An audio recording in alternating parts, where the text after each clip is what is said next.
ঢাকা সহ যেসব বিভাগে বর্জ্যবৃষ্টি হতে পারে। মানসম্মত শিক্ষা নিশ্চিত করা সরকারের অন্যতম অগ্রাধিকার। প্রধানমন্ত্রী। দেশের ৮ অঞ্চলে ঝড়ে আভাস, নদী বন্দরের সতর্ক সংকেত। ৫ ঘন্টা অপেক্ষার পর ৮০ টাকার গ্যাস। দর্শক, এতক্ষণ শুনছিলেন সংবাদ শিরোনাম, এখন জানিয়ে দেব বিস্তারিত সংবাদ। তার আগে অনুরোধ থাকবে, এই ভিডিওটি দেখতে দেখতে সাবস্ক্রাইব করে রাখুন এবং লাইক দিন ও কমেন্ট করে জানিয়ে দিন বাংলাদেশের কোন জেলা থেকে এই সংবাদ শুনছেন এবং দেখছেন। ঢাকা সহ যেসব বিভাগে বর্জ্যবৃষ্টি হতে পারে। ঢাকার আকাশ আজ সকাল থেকেই মেঘলা। দেশের দক্ষিণে উপকূলীয় অঞ্চলে অনেক জায়গায় একই অবস্থা। এ কারণ সাগরে সৃষ্টি হওয়া গভীর নিম্নচাপ। অবশ্যই নিম্নচাপটি এখন স্থলভাগে উঠে গেছে এবং ভারতের পশ্চিমবঙ্গ ও ওড়িশা উপকূলের দিকে চলে যাচ্ছে। তারপরও এর প্রভাবে আজ থেকে আগামী অন্তত 2 দিন দেশের বিভিন্ন স্থানে বিচ্ছিন্নভাবে বৃষ্টি হতে পারে। কোথাও কোথাও ভারী বৃষ্টির সম্ভাবনা রয়েছে। সাগরে এই অবস্থার জন্য ইতিমধ্যে দেশের 4 বন্দরকে 3 নম্বর স্থানীয় সতর্ক সংকেত দেখাতে বলা হয়েছে। বুধবার সকালে আবহাওয়া অধিদপ্তরের আবহাওয়াবিদ আফরোজা সুলতানা গণমাধ্যমকে বলেন, গভীর নিম্নচাপটি এখন স্থলভাগে উঠে এসেছে। এটি ভারতের পশ্চিমবঙ্গ ও ওড়িশার দিকে অগ্রসর হতে পারে। তিনি বলেন, রাজধানীতে আজ মোটামুটি সারাদিন আকাশ মেঘলা থাকতে পারে। এক পর্যায়ে বৃষ্টি হওয়ার সম্ভাবনা রয়েছে। দুপুর 12টার পরে বৃষ্টির সম্ভাবনা দেখা যাচ্ছে।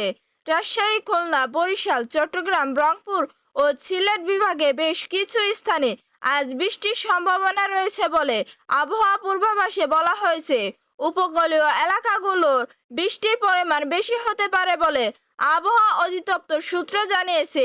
এই আবহাওয়াবিদ বলেন, বৃষ্টির পরিমাণ কিছুটা বেশি হতে পারে। বৃষ্টি চলতে পারে এ মাসের শেষ দিন পর্যন্ত, তবে তা বিচ্ছিন্নভাবে একনাগাড়ে নয়। তিনি বলেন, নিম্নচাপের প্রভাবে মেঘলা আকাশ ও ঠান্ডা বাতাস বয়ে যেতে পারে। বিভিন্ন মানসম্মত শিক্ষা নিশ্চিত করা সরকারের অন্যতম অগ্রাধিকার। প্রধানমন্ত্রী তারেক রহমান বলেছেন, দেশের প্রতিটি শিক্ষার্থীর জন্য মানসম্মত শিক্ষা নিশ্চিত করা সরকারের অন্যতম অগ্রাধিকার।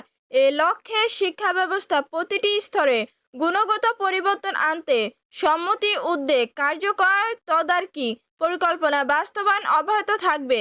মঙ্গলবার 28 জুলাই সচিবালয়ের শিক্ষা মন্ত্রণালয় পরিদর্শনকালে মন্ত্রণালয়ের ঊর্ধ্বতন কর্মকর্তা, বিভিন্ন দপ্তর ও সংস্থার প্রধান এবং মাঠ পর্যায়ে দায়িত্ব পালনকারী অভিজ্ঞ শিক্ষা কর্মকর্তাদের সঙ্গে মতবিনিময় সভায় তিনি কথা বলেন। সভায় শিক্ষা মন্ত্রণালয়ে চলমান কার্যক্রম, বিভিন্ন উন্নয়ন প্রকল্প, শিক্ষানীতি বাস্তবায়নের অগ্রগতি এবং প্রশাসনিক কার্যকারিতা নিয়ে বিস্তারিত উপস্থাপনা তুলে ধরা হয়। প্রধানমন্ত্রী এসব কার্যক্রমে পরিচালনা করে সংশ্লিষ্ট কর্মকর্তাদের প্রয়োজনীয় দিক নির্দেশনা দেয়।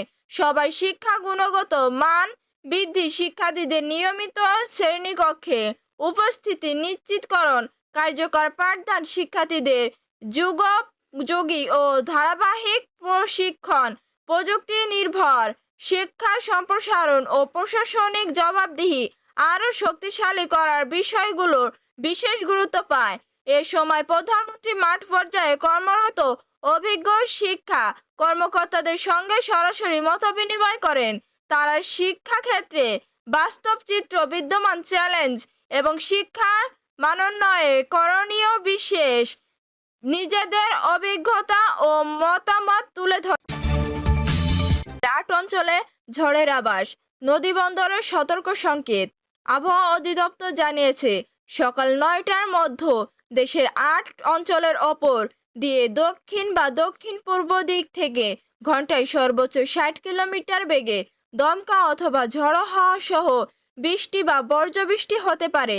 এছাড়া এসব এলাকায় নদী বন্দরকে 1 নম্বর সতর্ক সংকেত দেখাতে বলা হয়েছে। মঙ্গলবার 28 জুলাই রাতে আবহাওয়া অধিদপ্তর অভ্যন্তরীণ নদী বন্দরগুলোর জন্য দেওয়া বিশেষ পূর্বাভাসে এ তথ্য জানানো হয়েছে।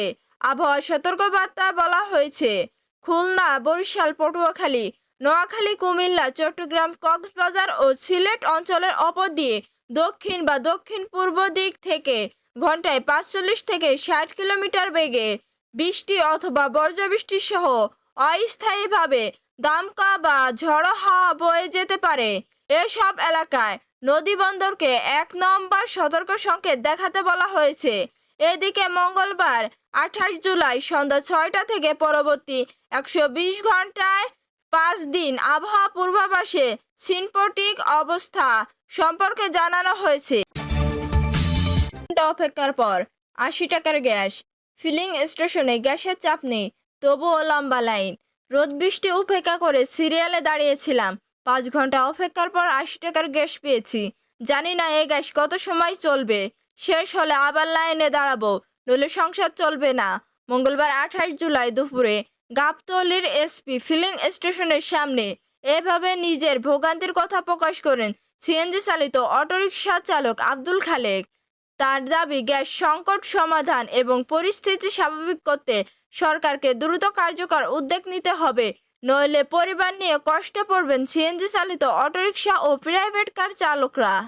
এছাড়া এদিন Gabtoli Khalek filling station, Al Mahmud filling station, Sohrab service station, Mohona filling station, Shahnaz filling station ও ডেনস ফিলিং স্টেশনে ব্যক্তিগত গাড়ি, মাইক্রোবাস এবং সিএনজি অটো লম্বা লাইন দেখা যায়। মিরপুর 12, কালশী, মিরপুর 10 ও সেনপাড়া এলাকায় সিএনজি স্টেশনে ছিল লম্বা লাইন। প্রাইভেট কার চালক খলিল বলেন, আমি কাজীপাড়ায় থাকি, বাসার পাশে সিএনজি স্টেশনে গ্যাস সরবরাহ বন্ধ। গাবতলীর সব স্টেশনের লম্বা লাইন। রামপাড়া, হাতিঝিল, মগবাজার, শাহবাগ ও নিউ মার্কেট এলাকায় ফিলিং স্টেশনের গুলোয় ছিল